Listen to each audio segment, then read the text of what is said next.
The truth about no tax on Social Security. Despite splashy White House headlines and campaign emails promising that no tax on Social Security is now the law of the land, the One Big Beautiful Bill Act contains none of it. Not a single provision. Full stop. What it does contain is a cleverly repackaged senior deduction that, if you squint and given the fungibility of money, allows some seniors to offset their taxable Social Security income, but only if their incomes and deductions fall in a just right Goldilocks zone. Social Security is still taxed, just as it was before. This historic tax cut is less a policy change and more a rhetorical sleight of hand.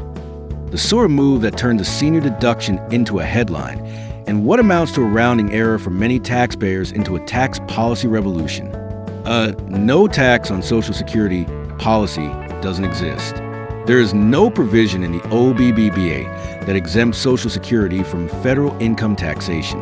Instead, the bill expands a deduction for seniors, $6,000 for individuals and $12,000 for married couples, which in some cases may incidentally offset the portion of Social Security that would otherwise be taxable. But the same could be said for any income source, if you're being honest about what the deduction actually does. That isn't the same as exempting Social Security from taxation. It is a legislative equivalent to a restaurateur saying your meal was free because you found $20 in the parking lot. What actually gets taxed and how that hasn't changed. To understand the tax policy shell game at play, you first need a description of the table it is being played on. Social Security benefits have been subject to federal income tax since 1983. That change, signed into law by President Ronald Reagan, passed with bipartisan support. It made up to 50% of benefits taxable for higher income seniors. 10 years later, in 1993, Congress and President Bill Clinton raised the upper threshold. Now, as much as 85% of benefits can be subject to tax for high-income retirees. That structure remains functionally untouched to this day. Lower-income retirees, individuals making less than $25,000, or couples making less than $32,000, pay no federal income tax on their benefits. Middle-income retirees pay tax on up to 50% of their benefits. And those making more than $44,000 as a couple can see up to 85% of their benefits included in taxable income. These income thresholds have not been adjusted for inflation in decades, so more seniors have quietly slid into the tax categories over time. The OBBBA does nothing to change any of that.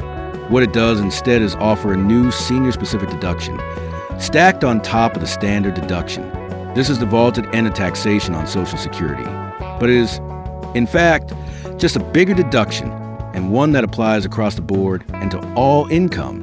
So, is it rhetorically possible that there are seniors that previously paid tax on their benefits and now won't? Sure, but only because the math happened to work out for them. The tax code didn't change its opinion of Social Security. That particular taxpayer just now has enough deductions to zero it out. Deductions, fungibility, and political alchemy. Shouting from a podium that there'll be a new deduction for seniors just doesn't carry the rhetorical weight that no tax on Social Security does. The deduction is a legitimate tax break, to be clear, but it is also a fungible one. It can be applied to any taxable income and has nothing whatsoever to do with Social Security. There is an instructive example from the Council of Economic Advisors that the White House press release links to. Consider a single senior receiving $40,000 in Social Security income and another $40,000 in income from an individual retirement account or 401k. Calculations by the Treasury Department show that, under current law, in 2026, this senior will be expected to owe $7,190 in taxes, whereas under the OBBB, this senior would owe only $5,685. A reduction of over $1,500. Approximately $900 of this reduction is due to the new senior deduction alone. The hypothetical senior unquestionably is in a better tax situation after OBBBA than before. The deduction helps, but it doesn't eliminate any taxes. And it certainly doesn't isolate Social Security benefits for special treatment. All the new deduction does is reduce taxable income generally. If that same senior had earned their income entirely through private retirement accounts, the deduction would have the same effect. The power of the trick. The political genius of the messaging is that it takes a modest, broadly applicable deduction and brands as a revolutionary exemption. Policymakers trust that the complexity of the tax code will hide that fact from view because most voters don't read IRS tables or the Internal Revenue Code. They read headlines. It isn't just spin, it's misdirection with consequences.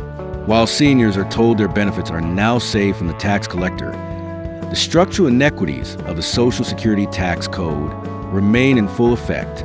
The income thresholds that determine how much of their Social Security income is taxable haven't been changed since the first season of Frasier. Meanwhile, the new deduction phases out at $75,000 in income for single filers and $150,000 for married couples.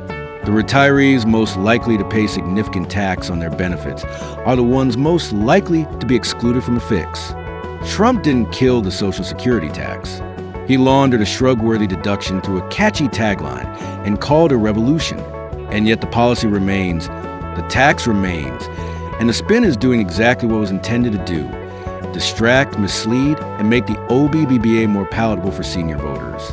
If you want facts instead of headlines and explanations instead of talking points, subscribe now.